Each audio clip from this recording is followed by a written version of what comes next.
Hey everyone, and welcome to the show. I'm your host, Sam Joseph, and today we're very lucky to have Simon Josh. Yeah, he's a comedian and digital marketeer extraordinaire of the Unknown Theatre. Yeah, hey Simon, how's it going today? Great, Sam. Thanks for having me on. I'm really happy to be with you. Likewise, likewise. Yeah, it's an extraordinary experience because of course, we know each other pretty well from the virtual reality world of the metaverse or Meta Horizon worlds, and this is actually the first time that we're seeing each other in the sort of pseudo flesh. Yeah, it's digital flesh, but it's nice because I feel like I know this face. I've seen it in a lower res form. Because you're I guess unimaginatively don't reinvent yourself dramatically in the metaverse, but then again, neither do I. So I guess we must not hate ourselves. Yeah, that's a charitable interpretation and a good one. Yes, it's interesting because of course the avatars in in this virtual reality metaverse they just upgraded recently, didn't they? And they got a bit more slightly realistic, would you say, from before? Yeah, I'd say so. You referred to me as a Disney prince, and I don't think that was unfair. But yeah, but now I think they've apparently done well to do the selfie-driven AI generation of an avatar face to give you a head start if you don't want to Oh, really? go pander out the with the character creator, I guess. If you don't want to play around Hmm. with that, you can do that. But yeah, they've upgraded it recently. People are looking a little more realistic, and I have this feeling like we're hurtling towards the time when the avatars do get that Kodak avatar photorealistic self, and Right. people will regret not having played around when they could have like been something else for a little while, and now all of our blemishes are smoothed over in cartoon form, and as we get increasingly uncanny and then increasingly realistic, those privileges are going to go out the window. We're going to be in full high res detail. I don't know, Yeah, maybe yeah, yeah. I'd say it's interesting, definitely interesting times. I mean, I'm tempted to leap into mentioning I forget, how's it, Lex Fridman, Mark Zuckerberg Zuckerberg interview. podcast, yeah, Yeah, which many of us have seen where, and I think in some ways actually that's I almost I'm part of the reason that I've made myself in the metaverse look somewhat like I look in the real world is sort of that's kind of I don't know that I want to reinvent myself. I mean, that said, Louis was in the our show on Friday and came in all green and did like he was an alien from the planet Ursa Minor. He's having great fun with the medium, which is absolutely fantastic. But I guess I'm just thinking for people maybe listening to this the first time, who you and I are steeped in this metaverse. Do you have much occasion to explain what it is we do in virtual reality to people who've never seen it before? I'm amazed how much the scene from the Matrix of you can't explain to someone what the Matrix is, they have to see it for themselves, how much that actually holds and applies to virtual reality. It's unbelievable how much. And I do often find myself having occasion to explain what I'm doing because I spend a large portion of my life focused on running this virtual reality theater, the Unknown Theater. And so when people say, "What are you up to these days?" The thing that I'm interested in, that I'm and what I'm doing these days, is this virtual reality thing. Which some every now and then I get someone who's like, "Oh, I have a Quest headset. I use my kid's headset or something," and I get some Right, kind of right. good answers like that. And it's fascinating to see the numbers and the knowledge levels. But yeah, I often find myself having to and failing at explain what's going on with it. And I just recently I was talking to my aunt, and I Oh could yeah. not get it across to her. And she's like, "You just have to put me in it." And yet it's the simplest thing to be like, it's like reality where you're looking around and you're in a room. But Mm-mm. I couldn't wrap my head around that. So Mm-mm. um the Unknown Theater was really created originally by Voodoo Vinny, aka real life name Rodney Ramsey. Mm. He's my lifelong friend. He's how I is my one of my comedy role models my whole life. But also again a friend and a person I played video games with. We were into Resident Evil back in like seventh Mm-hmm. grade. We were 14-year-old kids. And when virtual reality came out, he'd gotten into it first. He had someone in his life who played that sort of enabling role. And he said, "Come over to my place." So I went over to his place, and he put this. It was the DK1? maybe the original like Oculus headset, and he's like, let's play this game called Climby. Mm. I don't know if you ever played Climby back in the day, but No, it I was a don't very know. simple platformer, like really rudimentary stuff of like basic VR movement. And I Yes. remember being on this platform, and there was this large block coming towards me with a space under it, and it's Uh, slowly getting closer and closer. And I'm like, Roddy, how do I duck? How do I duck? And he's like, just duck. I'm like, what do you mean? He's like, just actually duck. And I was like, there's not a duck button. Oh my God. And then I ducked just in time. The thing passed over me, and I was like, right, this right. is the fucking coolest thing ever. And I needed that kind of moment, I think. I don't like even in it, I didn't really quite I had to like have a few switches have to flip for it to have that kind of acceptance of it as a space like this one. Yeah, You right. know? Yeah. Did I answer your question? I mean, It does, and it actually, you answered the question behind my question because, like, the funny thing is with you with that explanation is that I was almost like when I first did virtual reality a very, very long time ago, like about 30 years ago, I used a virtual reality headset that was in a kind of arcade in London and had a wow. very, very trippy experience with that. And, over the years, I've had, working as I sort of do in technology and so on, and then even just buying the things like the PSVR. And so the kind of the base level of how virtual reality works, I was sort of almost taking that for granted. That like, oh, surely everybody's got that. And then there's this. I feel like there's this next level that's happening at the moment, particularly as I'm trying to reach out to UK comedians and get them to try comedy in VR for the first time. And I think there's well, and then again, there's something of the what Facebook is doing, what Meta is doing with the metaverse at the moment is another level beyond that. But I think you're absolutely right. For people who've never tried virtual reality at all, there's that kind of step of like, right, I've got the virtual reality. I guess I was thinking that there's another step is like, oh right, now there's the kind of social virtual reality, and which I mean I had my mind blown by you last year, coming into the Unknown Theatre and doing gigs for the first time, and then also Wimajik introducing me to the sort of different bars and so on, and now the stuff that I do going to the Scenic Club every night. I mean, it's just there are it's a staircase of mind blown, shall we say? I don't know. Does that make any sense? Totally. And you end up with these sort of like you're saying, you end up with these people that you cross paths with, and they're sort of like the Morpheus or whatever that pull back Mm-hmm. some curtain of a sort and show you something, and Yeah, and yeah, then yeah. you end up paying it forward to someone else in this like regurgitated and then reswallowed red pill of sorts. Yeah, that red pill's getting really dirty. It's yeah, funny stuff. But so, I mean, maybe we wrap that into understanding your comedy origin story. Is your comedy origin story intimately intertwined with virtual reality? Um, it's actually not, and I'm really glad. It's like there are a few areas in life where I'm really glad that I grew up a good old-fashioned homegrown human with no holes, to keep with the Matrix metaphor, where Sure. I so my parents are good natured. We had a relatively fun home, but they weren't like joke cracking people, let's say. Okay.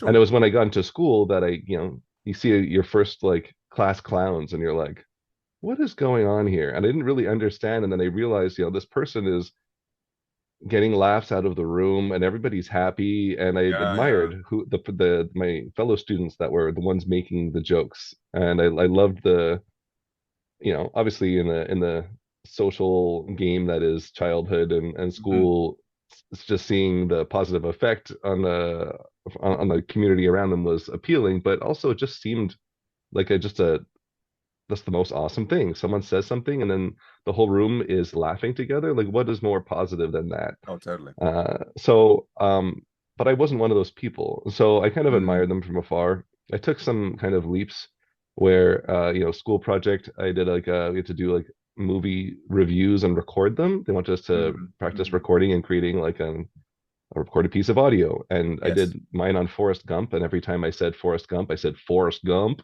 in a kind of like drawly way. And that was like my first attempt at like a public kind of humor kind of thing. And it got some laughs from the class. And but I was a shy kid. I was never one get me on a stage kind of person. I was like I wanted to be backstage with backstage crew. I was always definitely a timid, not particularly outgoing, very shy, introverted Oh, really? person, but I always admired the people that were more outgoing and did that kind of stuff. Sure. And every time I did anything along those lines and overcame anything like that, I felt really good about myself. And I'm like, Right. ugh, Right. why is meaning always drawn from discomfort? And then I always wanted to do an open mic and give it a try. I finally came across stand-up comedy a bit later in my life, and I was like, oh, this is an actual whole field. Um, Uh-huh. and but I was definitely too much of a coward. It scared the shit out of me. There was no virtual reality, there's no online easy path, the kind of which I have laid out now for people at the theater now with all the classes and workshop sessions we have. I would have loved that.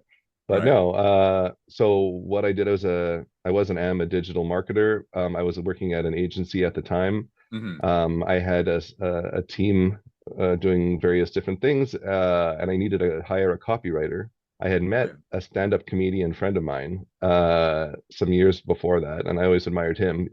His name's Dan Bingham, and he's one of my early comedy role models and influences as well. Hmm. Um, yeah, so I hired him to be a copywriter on my staff. He wanted Uh-huh. a day job to earn a bit of extra money, and I figured he's a stand-up comic.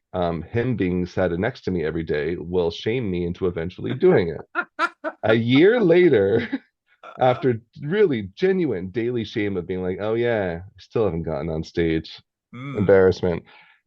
Great pleasure to work with. It was a great experience and it was all Yeah. fine. But eventually, the shame did get to me, and I did my first ever open mic, prepared like crazy, and had a Right. really great experience. It went well, Right. and I loved it. And that was my first ever open mic, and I'm grateful for him for the daily shame that his presence provided.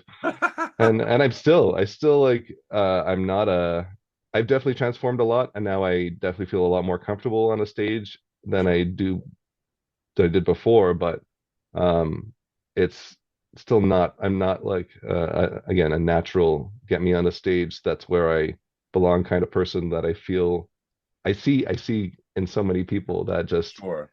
belong there, you know? And I'm like, well, but every time I do it, and after that open mic, I felt pretty damn good about myself because there's no courage without fear is what I tell the Right. new comics at the theater Oh, that come like on. look, if you get through this, you like all the people that you see that aren't afraid, you're mad at yourself now and you're feeling Mm. weak.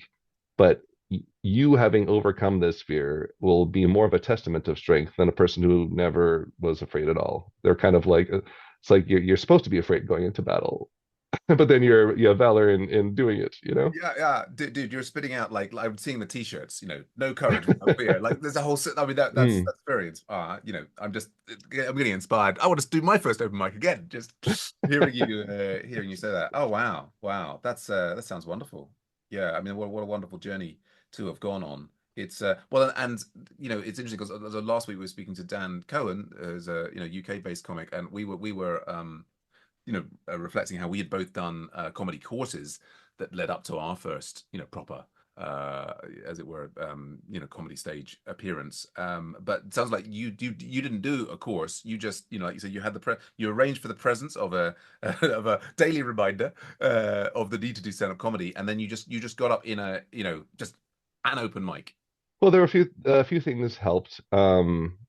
One, I had gone to many open mics at that particular venue before and Right. seen some really bad sets. Some pure, just like pure sounds of silence, like bombs beyond bombs. And I thought, I can't be worse. It's not possible to be worse than some of these. Right. And I'm pretty sure I'm going to do better than a bunch of these if I really try. And so then Yes. I actually invited all my friends out on Facebook. I put a note out to say, come see Yeah. me and Yeah. see if I crash and burn the first time I ever try stand-up comedy, which I thought maybe that's stupid, but it might actually help and give me moral support.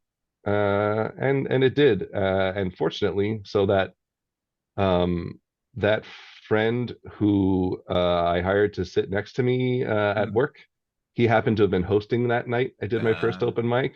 So Sure. he handed me the microphone and shook my hand and got me on stage for the first time. So that was meaningful for me. Rodney was actually there that night. Yeah. Yeah. This is in 2000,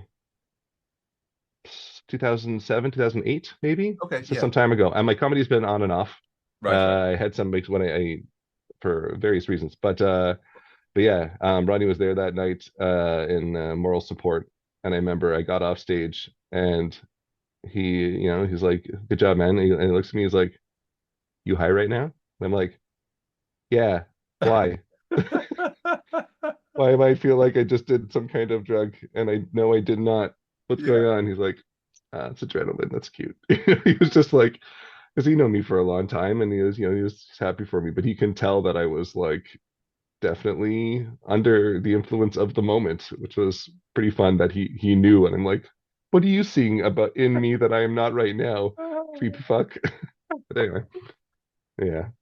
No, that's. I mean, exciting. I mean, it's a high. I mean, I think the high continues. It's a real.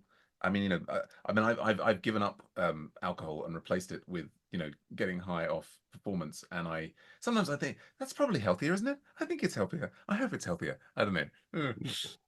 Likely, yes. Yes, yeah, Most likely healthier, yeah. probably it's good. Anything can be rendered toxic. Indeed, in excess, that does seem to be the problem. That well, often I take things to excess. I'm just thinking back to you're talking about the sort of comedy at school. I was just when you were saying that, I was really relating to that. I don't think I was one of the I wasn't one of those funny kids who seem to have this way of making folks laugh, and I think yes, you mentioning it makes me think. Yeah, I think I probably was also jealous of the sort of social ease that some other people had. And I also remember for myself on occasions when people did laugh at things that I said, not having realized that I had made a joke. And this is not just them laughing at me. There were periods before there where I was being bullied and people were just laughing at me for having done something stupid. But then later on, I think in the teen years, there was occasions where I would say something. One I've said it before is like I think this was on one trip. We were talking about one person. There was about six of us talking about one person, and then that person came into the room, and another student, and I said, "Oh, speak of the devil," or near enough. And then everybody started laughing, and I was so not used to anything I said generating laughter. I was like, "Hey, what's everybody laughing about? What's everybody?" And I had to to doing as I probably continue to do, which is talk over the laugh in a terrible way. I'm so busy to say the next thing. I talk right over the laugh. I was sort of stopping them. Why are you laughing? And they said, "Because of what you said. Because of what you said." Anyway, I'm still, I I, want to continue to. yeah, I didn't use the word jealous to describe how I felt as a kid, but that is exactly the word that it was. I was definitely. Well, again, I think it's like yes, I interpolated aspects of what you said That's into. funny because but there is that thing of like really understanding what a joke is and what a punchline is and I know before I did comedy for the first time on that night, I didn't have Right. a sense of like you don't fully I didn't fully believe that I could do stand-up comedy until I had at least one example of I go blah blah blah and then the crowd goes laugh laugh laugh. Yes. And then as soon as I had that first thing, I was like, okay, that's it then, right? That's like that's stand-up comedy, right? Like I said a joke and they laughed. Like, okay, it's possible. Now I just need to do more and better of it. But I Yeah. needed to feel that actually happen because until it does, it's kind of a this weird this weird thing. And I know as part of I guess the origin story, I know you have more questions, but I distinctly remember saying something edgy and getting a laugh Oh the yeah. first time, and then being like, "Oh, that's fun." Like I broke a little rule without really hurting anybody, and but people feel like, but I still feel like I did something kind of wrong, but everybody's having a good time now. And Mm, so I did a bit of that, and then I think as anyone who's experimented with any kind of edgy comedy has felt, you sort of well, first you bump up against your first lines of what's too far, right. and then I had this epiphany, and there's some major epiphanies in comedy, and one of them that hit me was like, wait a minute, I know obviously that the quicker I get the joke out in response to the moment, the funnier it's going to be. And Right. that's like a fact. It's like you wait 5 seconds for the joke. Mm, It's less funny than the quick wit. yep. Obviously, this is like Sure. basic stuff. But then I realized the if I am going to get an edgy joke in quick enough for the maximum laugh, Mm. I don't have time to decide whether I say it or not. Right, right. The filter now has to go out the window if I'm going to be optimally funny. Because Mm. I can decide to run everything through a filter, but now every single joke is going to be what, at least 20, 30% less funny, Right, or I'm right. not gonna, or if not killed entirely. So I'm like, oh, I have to decide what kind of person I'm going to be right now. And if I'm going to be the kind of person who filters, or if I'm going to prioritize the laugh. Right. And I decided to be the latter, and try to develop more of an instinct of what's going to cross the line or not, but still go for it every time and Interesting. trust that if it's said in a cheeky enough, playful way, and if it's funny enough, Mm. I'll get away with it most of the time. And Mm. for the times I cross the line, I'll apologize and it'll be have been worth it overall to be this kind of way. Like I'm gonna accept that sometimes I'm gonna end up maybe hurting someone, pissing them off.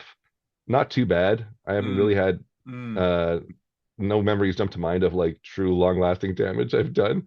But I do remember being like, well, I'm gonna eat it a few times now, but that'll mean a lifetime of being a funnier person, and I'd rather have that. Can you I, relate to that? I can, well, and it's, I totally relate to what you're saying. I think what's interesting as I'm listening to it is that I haven't thought about that explicitly. And so I'm doing a lot of crowd work and things, and I'm now saying things to people like you say, in the moment as quickly as I can. And so far, I am not generally not imposing any filter. And I You so can't. How could you? You're way too like live. Like you're very present. It'd be impossible to. You'd lose your rhythm. You couldn't.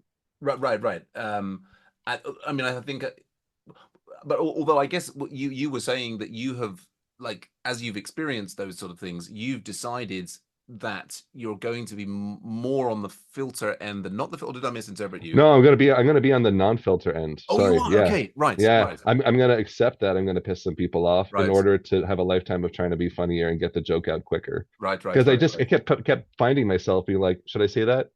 Yeah, that's fine. And then I say it and the moment's gone. I'm like, Moment's gone. Yeah. well, and then every now and then I'd be like, yeah, maybe I should filter that. But then I'm like, or maybe, I'm letting my fears get the better of me and it probably would have been better Mm, to get it out. And then I was like, mm, you know what? mm. Overall, the numbers are showing that like the amount I'm hurting people versus the amount of extra laughs I'm getting, I think net good for the world. I should be making the jokes. Yeah, yeah. I'm definitely. I mean, I think I'm.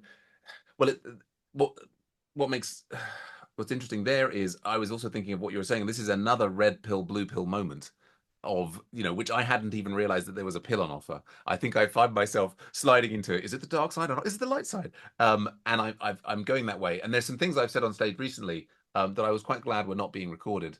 And like I think I'm definitely at the stage where I mean, I record everything I do and I listen back to it and I, take notes on things that I might want to use again. And there's certainly, there's like, oh, I probably don't want to be saying that again, kind of thing. I mean, it's like, again, this sort of this staircase of mind blowingness or whatever it is, the staircase of mind expansion continues to reach new heights. But that's, I mean, it's a thing that makes me think about, you know, that's the funny thing about like doing a podcast here and you saying, like, oh, yeah, you have more questions. And it's always the conversation and the natural flow of the conversation that, the questions are just there to like find some fun things to talk about. And if we don't get to all of them, be on the podcast again at some point. And now I've lost my thread of what I was saying there. But I guess, I don't know, my mind has like literally fallen off the end of the staircase and down onto the next level.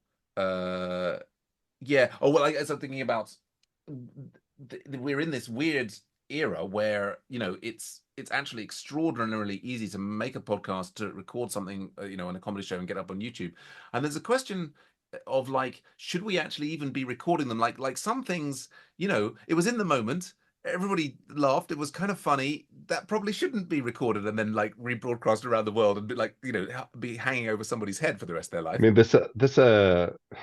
I mean, any one of these are long philosophical conversations unto themselves, and you remind me, and I'm very tangent prone. Um, the whole like the whole greater permanence of Mm. information that we have with technology is a pretty fascinating topic unto itself. I lived for a time in Oxford in In the England. UK. Yeah. And during that time, I attended lectures and talks offered by the Oxford Internet Institute, Hmm. which was just like a, it wasn't really a physical institute, but Hmm. it was like a collection of like classes and activities Sure. and things to do with the internet. You could do a master's in it, Yeah. which I thought was pretty cool. I did not do one, but I attended this talk on the value of forgetting.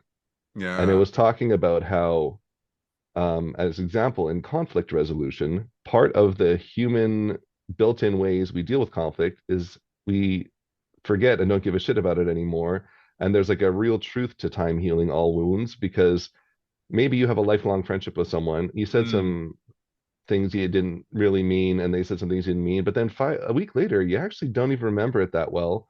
And you get sort of back on track, and your brain's doing that for you. And Mm. and they used the example of someone, going through their old emails trying to dig something up because they needed it for something, and they come across this old shitty email they got from their friend, and they're like, Right. "Oh Right. yeah," and they feel bad about it all over again. And they are saying there are some services out there that will, for example, like slowly yellow and disintegrate your emails as they get older Okay. to recreate what would physically happen to them Yeah. so Yeah. that the information, at least like your mind should forget, but at least paper forgot less but still decayed. Decade. And And now information, I mean, digital information has its own way of disappearing and being super permanent as well. It has its own mm. kind of thing, as you know. But um yeah, that yeah, all to get back to, some things are meant to be there and then disappear and then not be referenceable forever in a database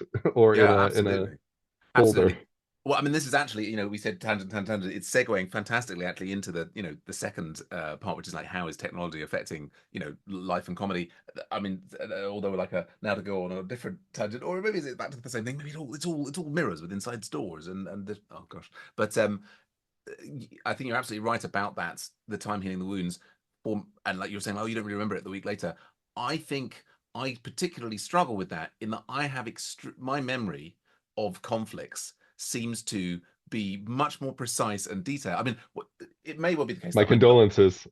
yeah, yeah, this is I think definitely something that I struggle with in my life is that conflicts that I've had with people 10 and 15 and 20. I mean, like they're still very real in my head, and I struggle to move on. I mean, in fact, I've written a book that has many stories of that documented, which is another entire another thing. Goodness me. But yes, oh, I'm rot. It's that's a whole nother tangent that I'm sort of tempted to go down. Although I guess let me drag it back to this. I mean, we're absolutely moving on to like how is technology affecting you 16 years ago that you did your first open mic and you've done you did any number of gigs after that but so when did the virtual reality come in and did it come in like how did that start to affect the comedy? So virtual reality came in about spring of 2022. Right. That's when I had been working in-house as a search engine optimization director for a cannabis company. Oh yeah. Uh, and they had gone through a round of layoffs, myself caught among them. And I called my good friend to get his condolences and pats on the back of support and told him about my recent layoff. And he exclaimed with joy, said, "Okay, so you're free now. How would you like to build my first virtual reality comedy venue?" Wow. And he jumped on me right immediately, to right away to immediately to get my help with it. I had been following his comedy career, occasionally doing an open mic here and there. Right. And I'd done one weird thing early on. I signed up for the Montreal Fringe Festival after having done 6 open mics Oh yeah. in my life, and signed up for an hour-long one-man show to, Wow. to happen 7 months later, which is definitely how one of the ways technology really first came into comedy. I'll get back to maybe the theater in a bit and Mhm. work up to it because Please, please, please, I'd please. say the first way technology really helped me with comedy was when I did sign up for that one man show at the Fringe Festival, which is like I didn't earn it, just to be clear. The Fringe Festival is a wonderful thing because it's like random. It's by Right. lot, so they get all kinds of Oh, okay. fringy shit in there, um, myself included. And so I didn't, having done comedy about a half dozen times, I don't know how to prepare a one-man show. Thinking of it now, it's so absurd knowing more about comedy now. But I tried to, write a bunch of jokes and sequence them, and I was really struggling with this. I was using a Google Doc to try to Right. just actually Sure. sequence this show into Yeah, like a yeah. coherent thing that had, some kind of like narrative or flow. Mm, hmm. And I was getting closer and closer to the date, and I had a bulk of material, but it was really the sequencing that I was struggling with for Okay. something that large. Yeah. And then I realized, or it clicked in my head to try Trello for it. Okay. I don't know how much you've used Trello or Yeah, I know things Trent. like it, but Yeah, basically, yeah. like I basically went like Kanban Yeah, with my yeah, yeah. bits, and Sure. in about a day, I solved what I was working on for a couple of months as far as ordering because I'm just like cards, Yeah, yeah, yeah. and it was a miracle. And so I was forever grateful to Trello as like and that's where it was like the repository of my jokes for Right. for a while. Yeah. Um, Although since the theater, like along that kind of line, I have since embraced Notion and moved Notion. Yeah. everything from Trello into Notion. Yeah. And now that is transformed my comedy as well in a where I think I have all the sequencing benefits that I have with Trello, but it's in a Mm. database now. So Right. now I am going in there and saying, oh, maybe I will do a set right now. Oh, you asked me to do a set tonight? I guess I will. Okay, well, let me see. It's kind of a dirty night, so I'll do everything that's like Right, right. I'm allowing everything that's this level of Yeah, yeah. cleanliness, dirtiness, and up. No, I want to impress, and I don't even want to try out new materials. I'm going to do only the stuff Mm, that I've rated mm-hmm. 4 or 5 stars for myself. Mm-hmm. This, and I'm going to click on them to pull them into my separate view that has all the things that I've selected Right, for the night, right, and right. I've built a set in about 5 minutes. Wow. Or I'm like, oh, actually, I think I'll talk about technology tonight and relationships. So I'll filter from those and I'll Right, pick from right. those topics. And I've been pretty good about maintaining a now a little too heavy a database that takes a little bit longer to load. Sure. But it's made it so much easier to whip up a set on the fly and to have a place to not just dump notes in a way that I won't access them. Right. So that is a huge part of like my ongoing comedy life. But yeah, the theater starting in 2022, I was just planning mostly on being in the booth, doing some tech Right, stuff, right. supporting Rodney with Yeah, his stuff. yeah. He's like, "Hey, do you want to co-host this with me?" And I'm like, you're like a 20-year pro comic here. What am I going to Uh-huh. co-host with you?" And I was like, for the first while, I was silent in that booth. I was just playing the tracks, Oh, I was really? just doing the lights. And then I developed more comfort. I'd banter with him a little bit, despite, lag risks and things. And then we launched the beta show open mic a few months after the weekly pro shows. Right. And I hosted the first half dozen or so of them Right, because we right, didn't right. really have a community yet. And Yeah. so I hosted a bunch of them and started performing at those, and that got me performing more again. I'd taken a little bit break in there, and there's a relatively infrequent open mics because I live somewhat in the middle Oh, nowhere-ish. I'm okay. about I'm an over an hour's drive from my nearest open mic. Oh, okay. Sure. So once I moved out here, that really a lot of my comedy dropped off a cliff from as far as Okay. physical world, very rare. And so the theater not only helped me get other people into comedy, but it really revived my own and evolved it a lot since then. Sure, sure. So it's Well, like technology's throughout the whole thing. It's yeah, no, absolutely. embedded in. Yeah, yeah. Because I But was again, I'm still glad I started without it, and I'm still glad I cut my teeth in the physical world, and I have a sense of what the virtual is relative to that, and how it yes. stands up, where its advantages are, where its disadvantages are, and uh, having the theater be rooted not just in myself, but in Rodney, especially as a longtime physical world comic, I think is important. Yeah. I'm as a big an evangelist as you're going to get for what we're doing, but I also believe and encourage the physical world side, as I know you see that it's Oh, the purer form in a way, you know, yeah, as a way to yeah. put it. No, well, it's and some of the people we speak to, I think we ask them how does technology impact their comedy, and it's like, is it there at all? You're a dyed in the wool technologist there. I mean, so many interesting things. Yeah, I think also following your suggestion, I started using Notion as well. I'm sure I'm not using it as effectively as you. I'd love to get a copy of your template, but I did my first clean set last Monday in the soapstone, and they asked, I was doing like 40 minutes, and I basically pulled. I mean, I'm just using it like the Notion in the what is it like the sort of spreadsheet form where I can just sort. So I can sort by and I get Yeah, all my that's clean my jokes. main view. Yeah, yeah, Okay, yeah. right, right. All my clean jokes to the top, and then I did, a relatively clean set. I almost accidentally said "fuck" one time, but they seem to forgive me for that. So that was, so yeah. I mean, yeah.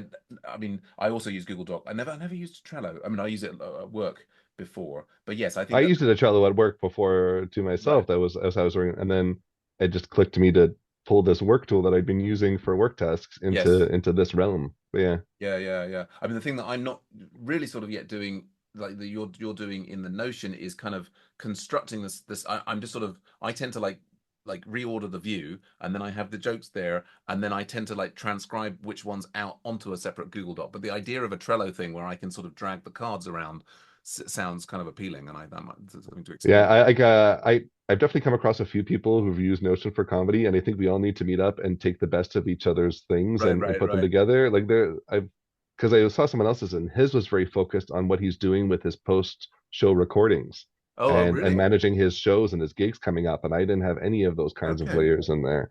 interesting. But to me, the biggest like I'm not a coder. I don't, whenever I achieve something that seems a little technologically fancy, I'm very proud Right. of myself.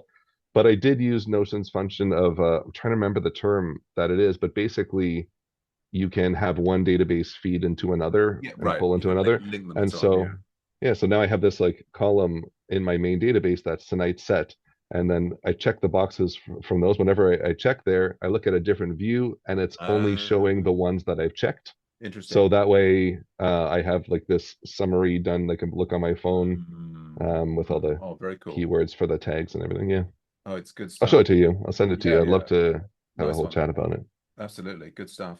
Yeah, and then I've got these different little things there. I mean, and I guess we're talking about the unknown theater and the how that got started. And I guess we were talking at the very beginning. You had that wonderful example of the virtual reality, like ducking from the the thing that comes through. And I think that the strange thing, the next level for people to get to is the idea of this entire social world going on in the virtual reality. And I just reread Neil Stephenson's Snow Crash, which if you've Ah, read it, do check it out. But which is was in from the 90s, and first I think introduced the term of the metaverse, which of course Meta copied and built their things around. And rereading that, it's like, I mean, that's like a hyper socialized version of what we actually have at the moment. But I guess for anybody who's listening who like, just think of, there's another world where there's bars and clubs and theaters that you can just go to and meet other people and start chatting to at any time. And but I guess before 2020, I mean, it would be interesting to date it. I mean, had anybody been doing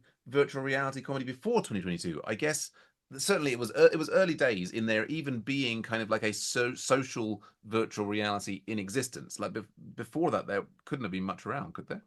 I mean, Altspace had a decent scene going for a time, and the scene got started in VR chat some time ago. I mean, Horizons is still a relatively young kid on the metaverse block. As much Right. as they try to like claim the metaverse term, it Mm, infuriates those in VR chat who are like every time Mark Zuckerberg says he's done something first that happened in VR chat 4 or 5 years right. ago, they lose their minds. And even and so you do have um I think there was the early underground scene that's still underground as it is now. Like that's kind of the funny aspect of this of thinking of virtual reality as underground, but it Uh-huh. kind of is. And there's this like scene that is Yeah. unseen by everybody else, but is like you said before, a multi-location place where you can be a comic and hit a bunch of mics in the same night at a bunch Right. of different venues that all feel a little different. Yeah. So, we weren't the first out the gate, but we were like one of the first, we still are, it's still early. Like, there's some, some players in the game right now, let's say, but what is this going to look like in 5, 10 years from now when Yeah. everybody's got a headset uh and Zuckerberg's forced this down everybody's throat fully. Indeed. Yeah, well, quite. I mean, let's hope we don't all start gagging. I mean, But go sorry, on, if I may, please. one thing I find interesting, as to wrap up on the social side of VR here is, so when you put on your headset, it's like any kind of these platforms where you have a library of apps or a store where you can get more apps, Right, right. and you know, it's interesting to see how Meta is sort of increasingly forcing Horizon Worlds as their social arm of all of this down people's throats. Hmm. Where now it seems recently, I don't know if you've noticed this as well, but Yeah, there is, once you put on your headset, before you get in any app, there is a door to Horizon Central, which yeah, is one of Meta's yeah. worlds within Horizon Worlds, where people Yes. just sort of start and meet and be social. And Mm, now they're like increasingly pushing that, now that it's a little less ugly, a little less hmm janky, a little more hmm common. I think they're like very carefully weaving it into now that social part is increasingly front and center in the Yes. headset, where you're one click away from being in a room talking to other people, which wasn't the case a year ago. No, no. Uh, Indeed. Indeed so. Indeed so. for this headset that's in the masses that they're trying to put in, that make an affordable price point and be the Mm. headset that everyone has. So it's like it's getting teed up nicely, and I like being in this position as it's being forced like this. Right, right. I mean, the Unknown Theatre being a, largely Meta Horizon Worlds based comedy theatre can, get gain from that. Yeah, it's I mean it's fascinating because I mean I was like, 15 years ago I was very involved in Second Life and doing lots of sort of social things online in that. And I guess partly for me when I think of like, virtual reality comedy and the social things, I guess like to me in my mind there's this really big difference between a kind of a 3D social worlds, of which there have been many come in different go in different ways, and then like virtual reality things. And I guess I only know in passing about VR chat and Allspace and these things, but I guess there's been kind of like folks in a kind of like digital 3D underground going on. I mean that sort of like places to hang out with. Metaverse too, people that Right, we use that term for that as well. right, right. I do, but well, that's one of the things I'm really finding very exciting about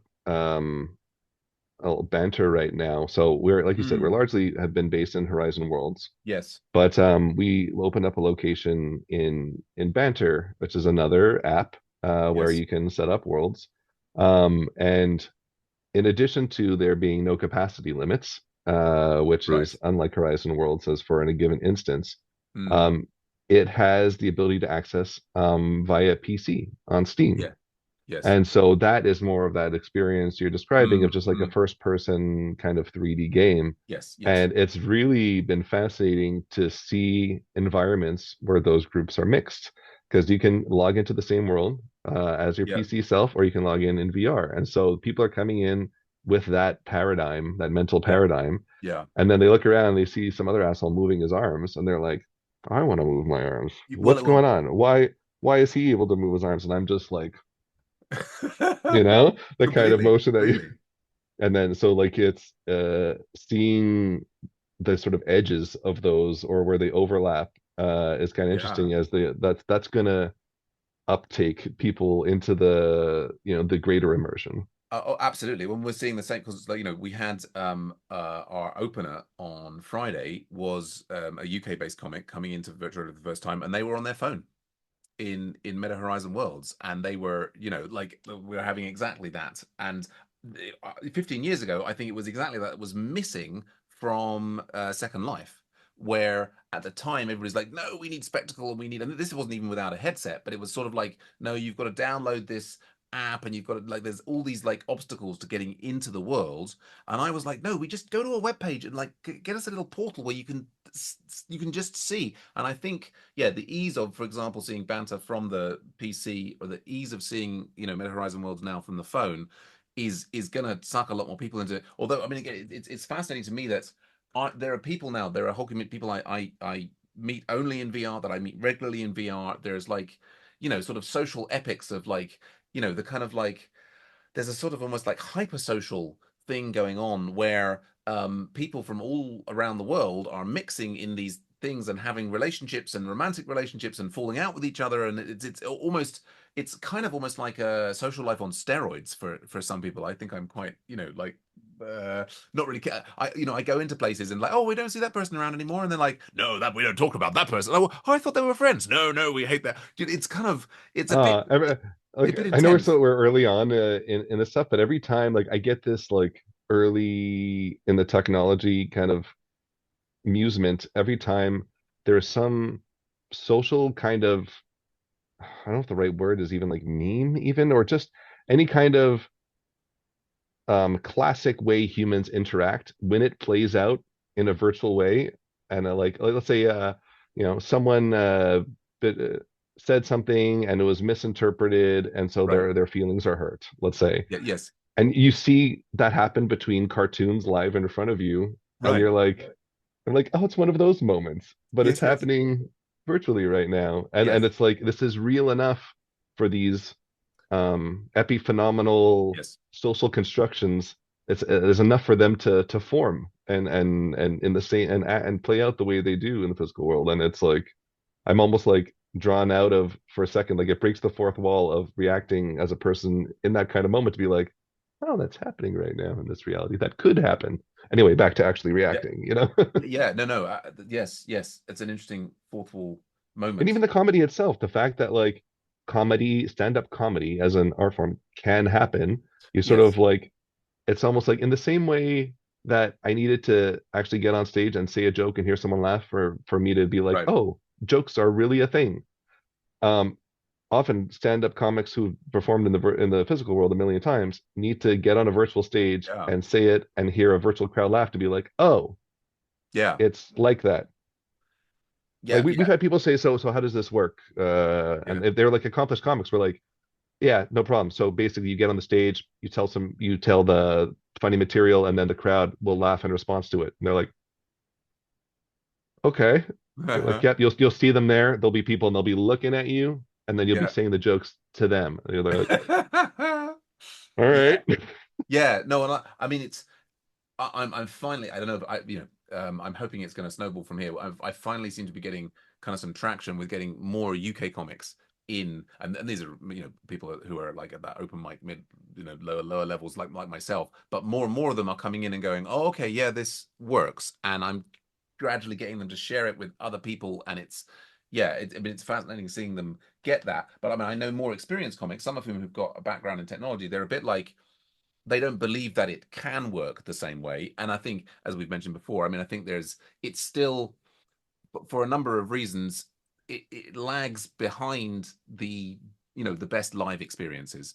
And, which is a whole nother topical conversation there. But yeah, I mean, to go back to this thing of the comedy working in the VR, I guess to me, like, I guess people must have been, through the last dozen years, in Second Life, we would have been, someone would occasionally say something funny and someone else would laugh, but actually doing it as a kind of like that, as you and I both well know, I mean, the mode of conversation or small group conversation versus the mode of somebody doing a show and they're on a stage and are different orders of things. But it sounds like you've heard of people, I guess, in the last, like, well, before 2022, where, for example, in VR chat, there was somebody who was like actually built a stage and built a simulacrum of a comedy show. Did they? I got Alt Space. I think was even predates that, if I'm not mistaken. Okay.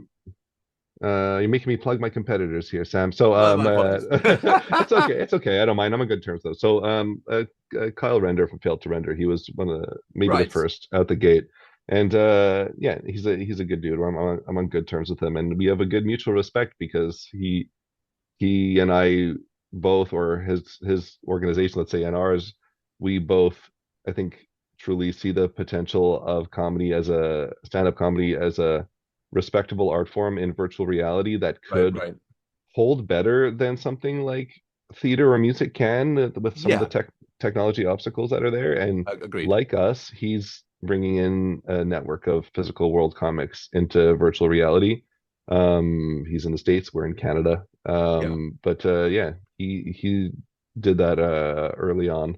And yeah. Yeah, okay. Yeah, no, no, that's. I mean, I guess I'm going into the areas that I know less about, which is perhaps less useful for both of us in the. But yeah, that's so. And Okay, it's funny, that's when you were like, I think I'm gonna try maybe doing it in the physical world while being in virtual reality. And he's like, yeah, I did that, buddy. I did yeah, that. no, absolutely. He no, he totally did. I mean, and it's exciting. Yeah, so I guess what it clearly is that those sort of experiments have been going on predating 2022. I mean, to me, it's sort of like suddenly like the veil was pulled back, and I saw there's the Unknown Theater in I guess it was actually in 2022 that I did my first, or was it 2023? Anyway, So it doesn't really it was matter. around then. We, in an effort to evangelize, because we believe that this is a growing thing that we want to be a part of, and not just in bringing pros in, but getting new people to try it for the first time. And Yeah. really, we put out an ad on Facebook, paying Meta to advertise their fucking platform to them with our own dollars, Yeah. to their audience, whatever, advertise their headsets, advertise their app, etc. But we framed it as, have you ever been interested in trying VR comedy? And then we Mm, wanted to make it seem like if you have done comedy, you may want to try VR comedy. But if you've never done anything, you might want to try VR comedy. So we right, tried to right, keep it right. open like that Yeah. and give an example of our beta show open mic, beta testing Yep, yep. around the theme, and lured you in. And Yep. you clicked on our ad Did and I? started the Right. chat. And I was there on the other end of the chat, and you said something like AR comedy, count me in. And we started a chat, and here we are. I guess some time later, over a year later at least.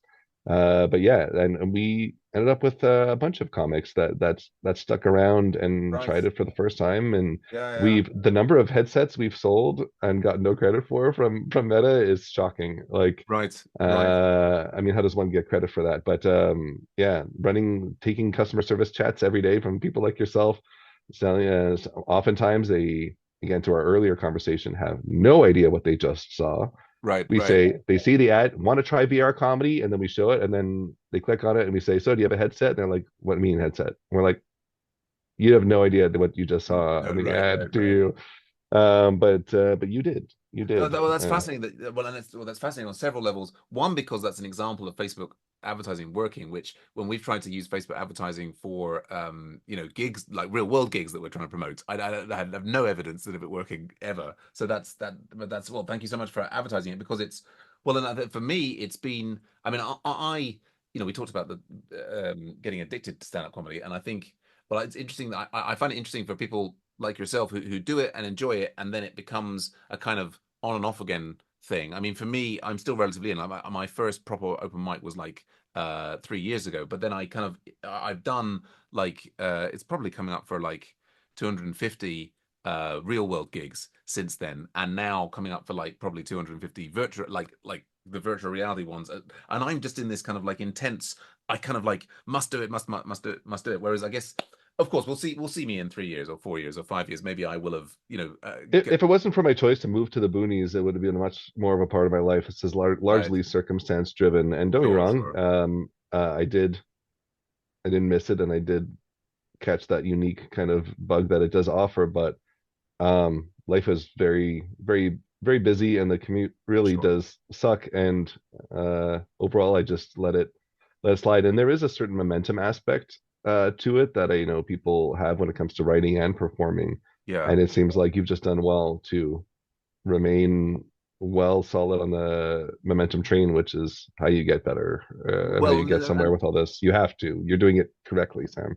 thank you. I mean, I think that's one of the nice things about comedy is there isn't a necessarily a right way to do it. I think, although I think there's definitely something to be get. Well, I think there's something to be gained on every path. I'd hate to think that you know anyone was feeling that they had to do it a particular way because Well, that was go on. sorry. There are two.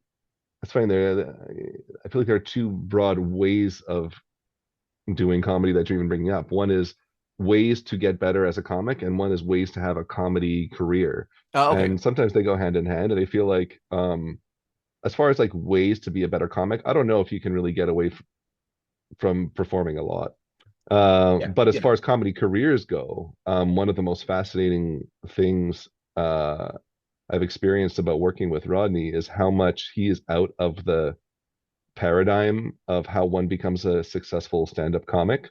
So don't get me mm, wrong, he's been doing this for decades and had success in various ways as a comic and an actor. But now, like, he's not, I should perform at this place so I can get a longer gig, so I right, can get a longer gig, so I can then get a special and someone can yeah, discover me and then blah blah blah. yeah, yeah, He's charting, obviously charting his own path, coming up with a virtual reality theater, but mm, even in the physical world events he's done, he's always produced shows with a different kind of twist or done in a different kind of yeah, way and been in this sort of like it, the way I've always thought about it is it's amazing how much for a creative field, how uncreative people are about the high level their right, approach to it.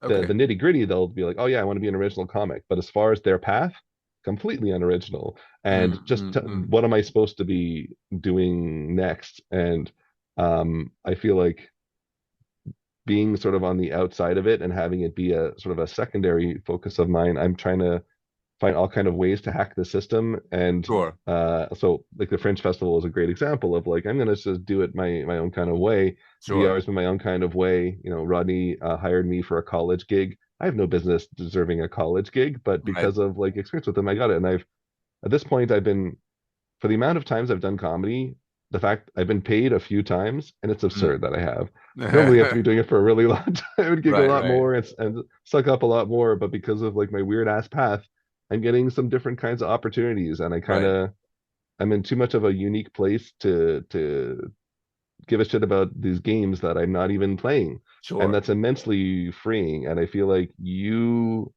are also kind of, you know, I think to some extent maybe you're aware of these comedy paths, but you're definitely charting your own course and deciding, I think this is going to be what's going to grow me. And yeah, like yeah. you're a comedy booby trap going daily in to do 5 minutes. Like that's no one's telling you to do that. No, There's no, no, no, no. But I mean, there's and more. Yeah, go on. sorry, one last thing if I may. No, please, please. I feel like the people that really are likely to truly get somewhere are people that are outside of the box in their approach to it. And like I don't know if you've read like Steve Martin's comedy biography or any of these other books where, Hmm, you hmm. know, back when he was starting, there was no comedy scene, never mind a virtual No, comedy no. scene.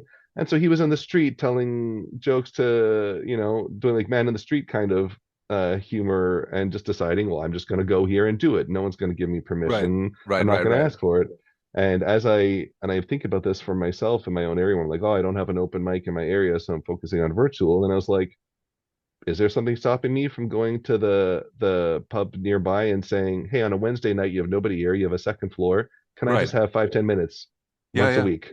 Sure. And doing a Sam Joseph and saying like, fuck this, I'm just gonna come here every day and do it for myself and for whoever here wants to enjoy themselves and for the venue if they appreciate Mm. me Yeah, yeah, yeah. and make the opportunity for myself and not be like, well, nobody created an open mic for me to sign up to, therefore I won't Yeah, do yeah. it. It's like, no, you are a free human being Indeed. in this extraordinarily free art form, and you can do whatever the fuck you want if you're brave enough to think openly. And to your credit, you do. And kudos to that. Oh, thanks. Yeah, and it was well. I'm partly driven because I'm a bit on the older side. I kind of feel like I need some way to. Well, for me, the key thing is that I want to get better. And I get that there is people on other podcasts have spoken about how everybody getting into comedy, and I'm thinking particularly here of like Stuart Goldsmith, the comedians podcast, as a theme that comes up somewhat regularly in his podcast, or I think maybe also in Pete Holmes as well. But this idea that you take this extraordinary leap as you did to do the first open mic, and then and that's like you did this radical and different thing, and you came up with your own ideas, and then often people can get into, oh, now I've done that, but there's now, okay, there's this sort of path that maybe has existed or come into, like, there's, I guess there's an industry now of like different courses and books and things saying this is the way that you do it. And at the level of a true art form, I mean, you are allowed to kind of continually reinvent yourself. And I think the most successful artists in all genres around the world are not necessarily the ones who stick to exactly the same thing, but they keep reinventing themselves and their genre and their style and so on. I mean, I guess it was an odd thing for well, for me to there to sort of stop us on the kind of like, oh, perhaps it isn't the way to perform so frequently, because that's the other theme that runs through, and I've listened now. I mean, this is the other thing, is I listen to like podcasts on Times 1.5, the comedy ones. And, over the last 3 years, as well as other things, listened to, complete sequences. I've literally listened to thousands of comedians being interviewed. And there is a very strong level of agreement through all of that, which is that they say, yeah, perform as much as you possibly can. And I mean, to get better, and generally, if you want to get better at doing something, I guess the thing that I stopped on, as I kind of wanted to, I've very much fallen on this, on the scale of like the performer versus the writer. And what you were describing about yourself earlier on, you were sort of saying that you love the performance feeling, but you're perhaps not a natural performer. And so on the sort of, there's a sort of, again, a sort of stereotype of a performer writer dichotomy, that perhaps you're more on the, you kind of enjoy writing and coming up with the jokes, and then you have to sort of push yourself than the performers to do that. Would that be accurate? To some extent, yes. And actually, those two influences, Rodney and Dan, early in my life, Dan, the one I hired who to put Yeah. me on stage, and Rodney, my lifelong friend. Rodney was always a bit more of the goes on stage with an idea and Right. can write on stage, and would not could not write out every word and would Right. find that incredibly restricted. Whereas Dan was writing out every intonation of every word Right. to know Right. exactly how he wanted to say it. And I'm like, I relate to him. Yes. Yes. But I found that is a weakness, and I think there is. I think it goes. They can probably meet in the middle somewhere, where Yeah. some additional writing for the purely stage writer could probably help. Mm. And for someone like me, I do have those can riff with my friends and be funny in the moment. And I don't think I still fully have ever truly been 100% comfortable on stage to be that self that's been at my wittiest best, as I'm not uncomfortable on stage yet. And there's Yeah. still I'm finding that balance of Hmm. writing precisely to get the punchiest, technical, correct punchline while Yeah. leaving room open to be natural and not be the kind of person who plans everything out Yeah. is is a real challenge. I Yeah. find an ongoing challenge because I want the greatest punch that comes from precision in a punchline while leaving, let's say, my setups loose enough that I feel authentic, but not so loose that I bloat the premise and Right. take a bit of the air out of the punch by taking too long to get to it. It's like I mean, that's part of the art of comedy, I guess, is and comfort and time on stage, I think, helps that. Yes. Absolutely. Absolutely. And I think, well, I mean, to go off on a different theory, I mean, I completely agreed. Another thing that I keep coming back to in my head is the idea that somehow the really accomplished folks are the ones who, through whatever mechanism, and whether that was through lots and lots of writing, so they felt relaxed, or lots and lots of stage time, you know, drugs, whatever it was, that they, like, it's natural to be nervous on stage.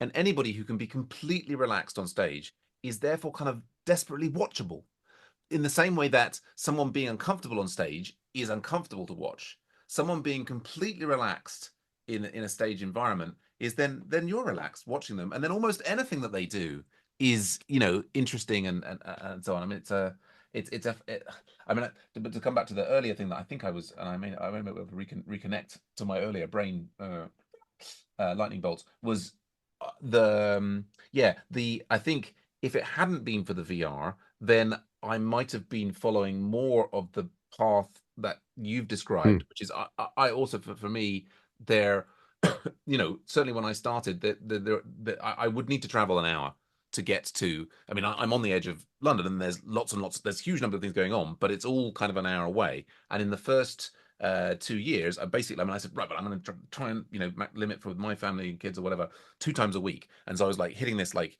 2 times a week, 2 times a week, 2 times a week. But but that was, and until my kids leave home, that was going to be the maximum frequency that I would do it. And I was doing a lot of writing out and planning and what have you. But what the VR has really allowed for me, it's allowed me to do it nightly, and it's allowed me to now to do it in a format where I am actually, like, the booby traps are becoming like half an hour a time. And Okay. like Wow, the, man. the premise, like, basically it like the the amount of writing and preparation that I'm doing is absolutely minimal, and there's just a lot of free form ad libbing, which, yeah, is the end of the spectrum that I'm on. Not that that's particularly important, but yeah, in terms of I guess maybe to wrap up the technology section is. it's to me, it's both amazing what the VR is providing. It's amazing that it's still not quite there. I still love the physical gigs. I think it's really important to be doing physical gigs as well. And then I've lost the thread there. Goodness me, it's the brain is aging. It's yeah. Well, that's the other thing. Sorry, is that the that still it's this kind of, I don't know, ghetto is almost the wrong word, but like in the physical gigs that I'm in, and I have a room full of 30 people if we're lucky, and I'll say who's got a VR headset? No, nobody. It's, do you know what I mean? Like it's both this kind of like absolutely massive thing from Meta, and at the same time, and part of a good number of people's daily lives, but then completely absent from the majority, which is super strange. But For now. For I'm gonna now, man. That's gonna change, and it bodes well for us in over the next 5, 10, 15 years. This is still ground floor, even though I feel like so much has happened. It's still so early. Yeah, absolutely. I mean, it does. I mean, it is exciting with the new avatars and the new headsets. I mean, that it could become much bigger. And interestingly, though, just to connect up some other different threads, is what was striking to me about the difference between the metaverse as described by Neil Stephenson and what it's been like with Meta, is that Neil Stephenson's metaverse, you were instantly in a location that was an number unlimited space of people. You were transported to a world, and you could wander around that world freely, and everybody was there online and in parallel, and there was no, and you could walk into and out of a building, but there was no, and there was sort of maybe different rules that might apply inside the buildings or outside the buildings, but there was very much not this current Meta Horizon rules. And I think the same is true in Banter and other ones, of this kind of like, you've got like a maximum 30 people in this instance, and you mentioned that Banter is unlimited, but as I understand it, if you had 1,000 people, it wouldn't be 1,000 people who could all talk to each other in one room. It would be a series of rooms, right, with like 30 in each, and every room could hear what's going on in the first room, but the rooms are still like sort of sub rooms off the first room. There's still that kind of like compartmentalization going on. Is that not right? So also, yeah, so to some extent. So a few things to say on that. So first, banter is also a much greater limit in the per instance level. Oh, So okay. Horizon's stuck at 32 Okay. fixed, even though we had bent the rules in the past, and they stopped us Mm, from bending them. We had hit 55, and then mm-hmm, Horizon stopped us from making their platform shine.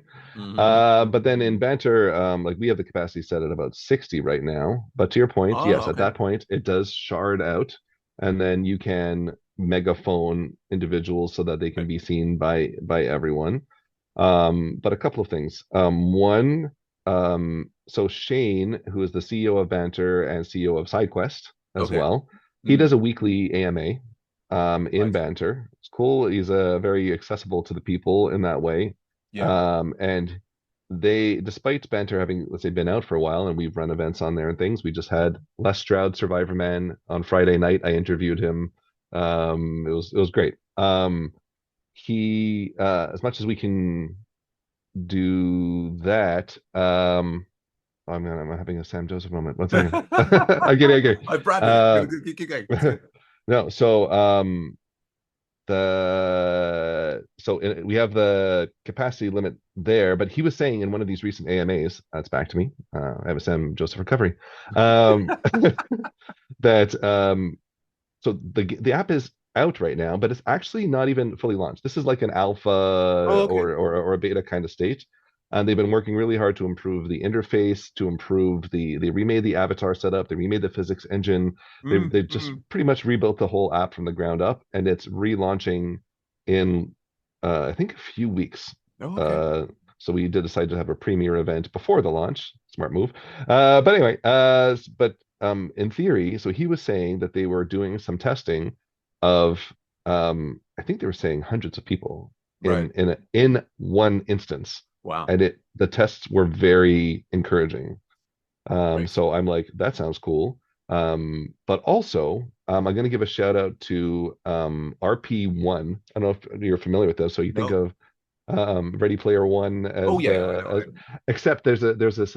I mean, you're familiar with that story and or the Yeah, the the film. IP, but there's actually an app called RP1, Oh, and I really? believe it's on rp1.com.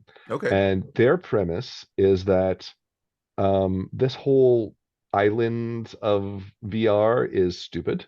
Right, And in right. the long run, we need a virtual protocol to sit on top of the standard internet protocols that we're Right, using. right. And so they have layered their metaverse on top of that, and they're trying Oh, to achieve exactly that. So when you visit a world in an RP1 by typing in a URL in the virtual browser, you don't yes. open an app. You go to your VR browser URL, and Sure. it's WebXR Okay. metaverse.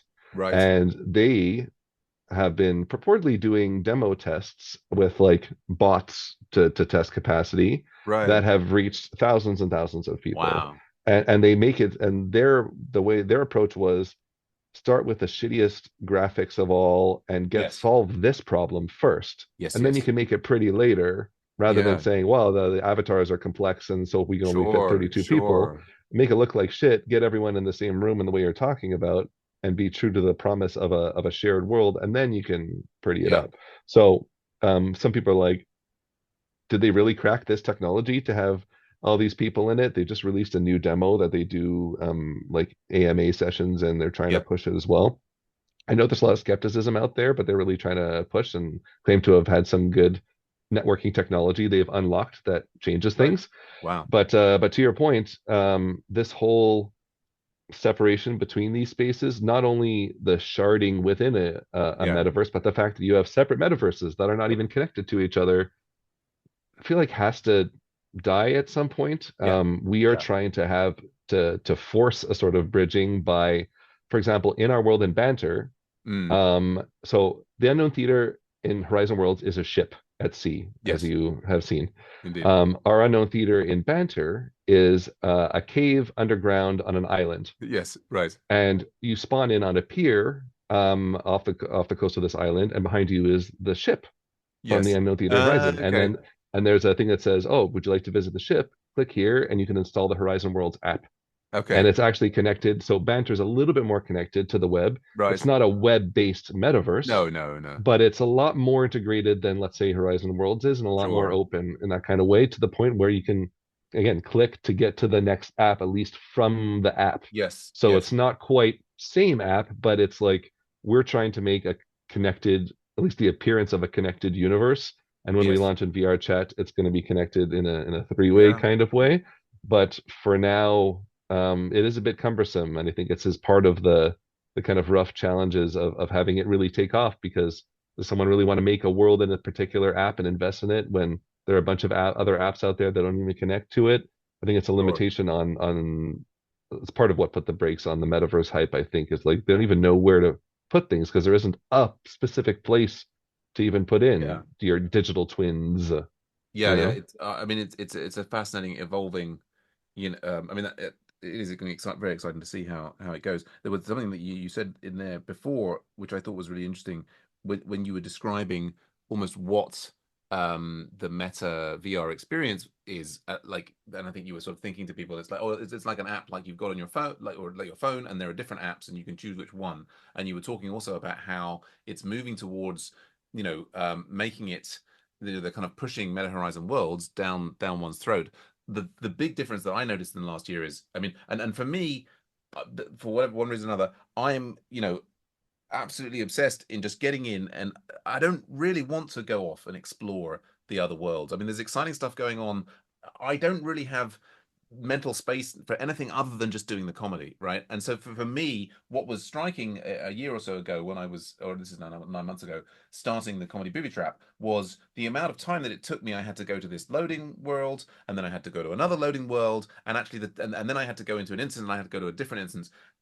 Partly through me learning the technology better, but now also as the changes, I can basically, if I load up my headset, I can now almost with it's one minimal two. I can get 2 clicks and I'm straight into the scenic club, and I'm there giving my set. And that's for me. That's what I want. I mean, in some ways, I don't want it to be. I would like there to be, like you were describing there with RP1. It would be nice to have in the spirit of the original internet and web and so on, an open framework that wasn't necessarily controlled by one Uber being.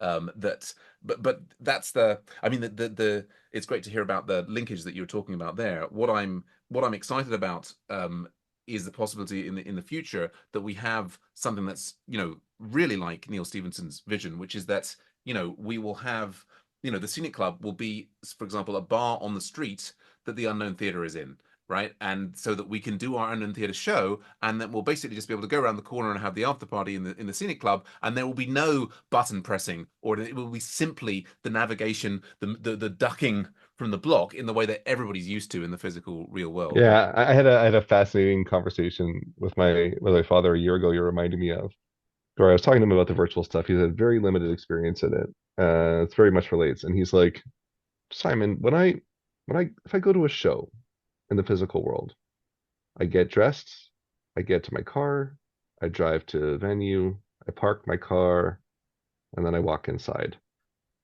What's the equivalent of that? And I thought about it, and I realized there is this sort of two-stage thing where there's the setup of the path, and then once it's Ah, set up, you can kind of get there instantly.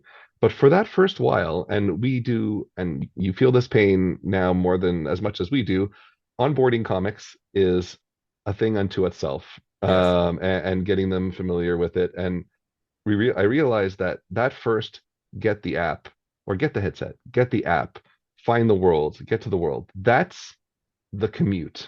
Yeah, yeah, indeed. That's the equivalent of getting in the car and driving. And like it's not as, linear in the sense of like, well, it just takes this much time. Some people do it faster, some people do it slower, some people have bugs, some people don't, different devices. But fundamentally, that's the pain in the ass of getting to the gig. Right, right. But then once you do that, you have this weird portal. You can just get to it instantly from that point, unlike real traffic where you have to keep driving the same fucking drive every Yes, time. yes. Now in VR, once you've done it once, you sort of have this like, at least it's quicker, or you It can do the definitely same is. steps. Yeah, no, and I like the analogy that you're making. Of course, the challenge, particularly for the people who are doing it for the very first time, is that, if you're going to a new comedy club, you know the basic mechanics of how driving a car works.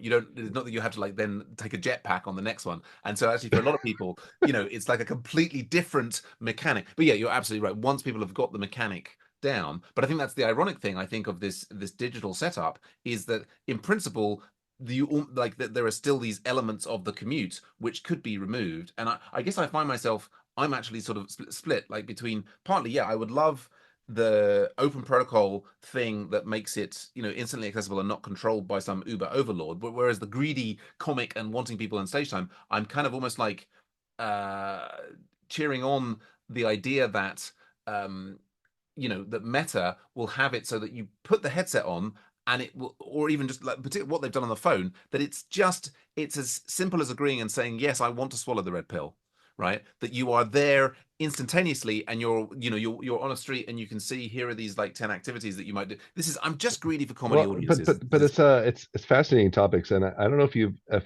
follow the YouTuber Thrill Seeker. He's fascinating, one of the best VR YouTubers out there, and he did one video a few months ago on just how the basic interface of VR as a problem has not been solved. right. And the Vision Pro coming in with a very different approach, whether you like it or not, highlighted just how much I don't really know. I'm still largely typing with the equivalent of like guns, shooting Oh, at keys, oh, okay. like Yes, that, yes. and like whether it's typing or menu selection or just getting comfortable in a headset, ability to hop into a social thing, all of these things have so much more friction than I feel they will. Sure. And like Meta's doing their darndest to try to eliminate these as much as possible, including price. And that's Yeah. even a thing unto itself, a barrier. And Yeah. progressively they're going to get wheedled down. But and to your greedy self, as they do, that'll just mean more and more audience members and Yeah, comics. and other comics, yeah, which is, to be looked forward to. Yes, yes. I mean, it's fascinating. And I keep going back actually to this, the Neil Stevenson, because his vision was that you put on the goggles and you're just instantly there. And but it's interesting how that his book was all pre iPhone and pre app stores and all of the things. And of course, what Meta's done is they've got an app store, and maybe that's, well. I mean, we've chatted and chatted away. I mean, I think we're going to have you back on the podcast for the other topics. I mean, it's been like I think I'm probably going to have to move towards wrapping up without having got into a half our tours. But it's been a really fascinating conversation. I kind of want to give you an opportunity to promote the things that you're doing, the things that you've got coming up. Obviously, there's the Unknown Theatre, which everybody should be going to in Banter and Meta Horizon Worlds, and it's basically spending all of their free time there. All training to be comics there if they haven't tried it out before. Is there anything particular that you'd like to promote that's coming up? Sure. I mean, we just had a huge event that I would have promoted that happened recently. And I would like to definitely have those other topics of conversation, whatever you did have lined up. I know the next big thing happening at the Unknown Theater. There's a yearly conference called PXR. It's called Okay. Performance and XR, Extended Yeah. Reality.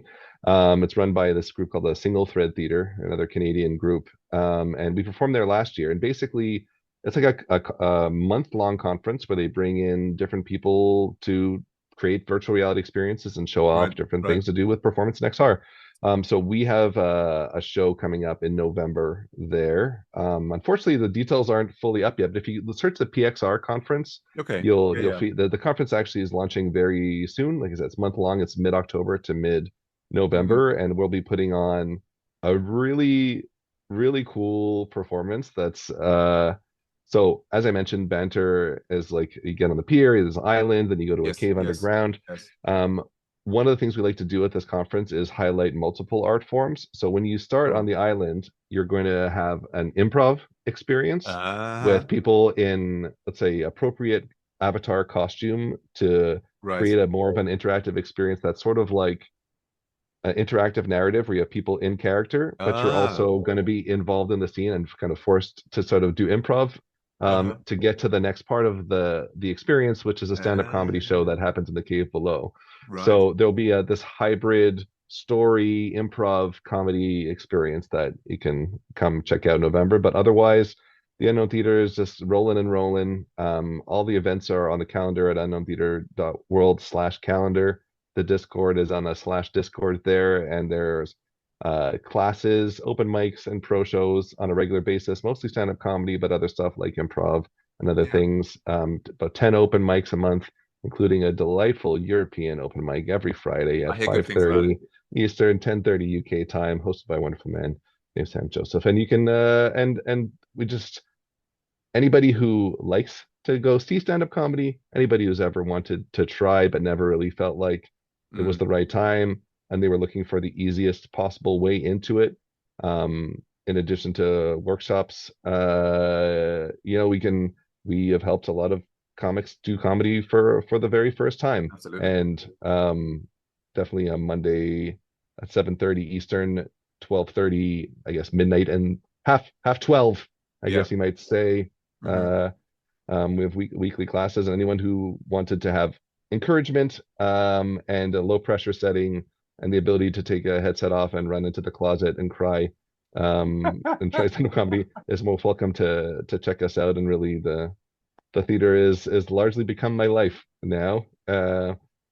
increasingly so. And yeah, the calendar is where it's all at.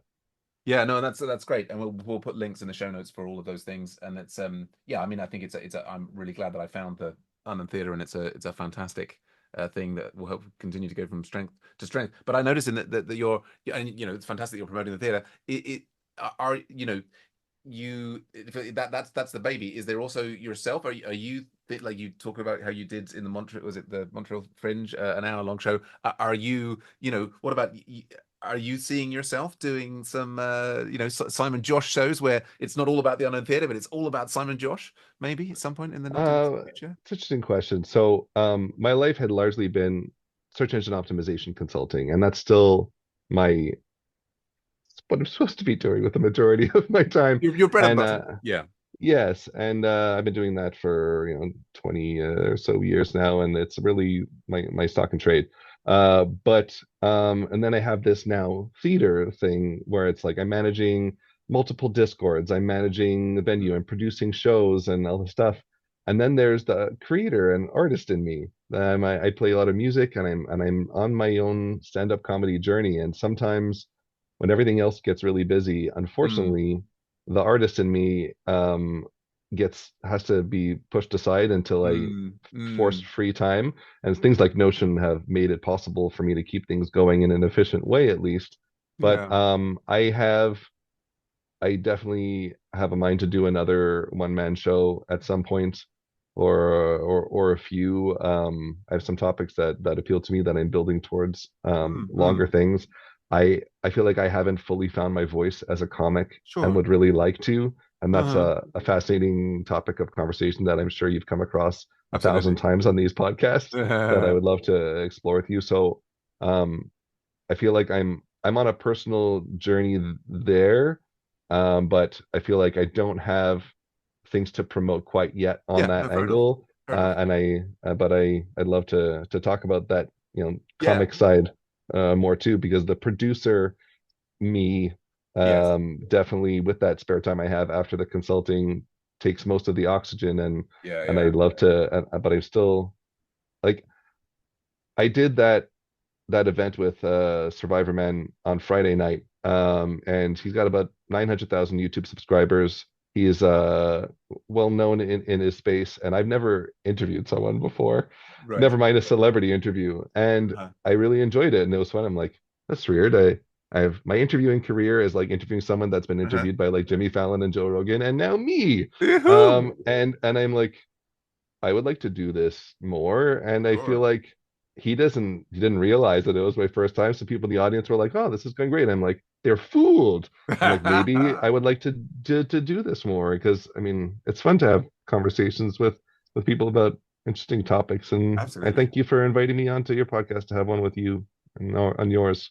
Yeah, no, well, it's been great fun, and it's I wish we had more time, but I think we can make more time in the future. That as you're saying, we've got like a number of things that was like, yeah, absolutely that comedian finding your voice. I think also there. I do a lot of comedy admin on shows, partly to create environments in which I can perform. If I could somehow magically get rid of all the admin and just be performing, I think that would probably be ideal. But that's another topic. And then we've got the other things that we often talk about on the podcast. But I think this has been fantastic. It's a pleasure to have met you. I'm so glad that you put that Facebook ad out, and we've got this connection. But yeah, so I guess I'll wrap up the show, and we'll make sure that we'll have you, Mr. Simon Josh, back very soon. But yeah, so thanks everyone, and remember you can help support the show by going to our Patreon, patreon.com/comedians on, where any level of support will get you access to our Slack community for text chat with us and the guests. Although I say that I've got that written down, the Slack community hasn't really taken off. I'd somehow maybe we're gonna have to get ourselves onto the Unknown Theatre Discord or something, get a channel there for the Unknown Theatre Discord, which would probably be much more lively. Anyway, higher levels of support on Patreon will get you access to bonus features when we work out what those are. I'll let you discover it all, and we'll see you all again soon. Thanks very much for being on, Simon. Pleasure. Thanks for having me. Bye.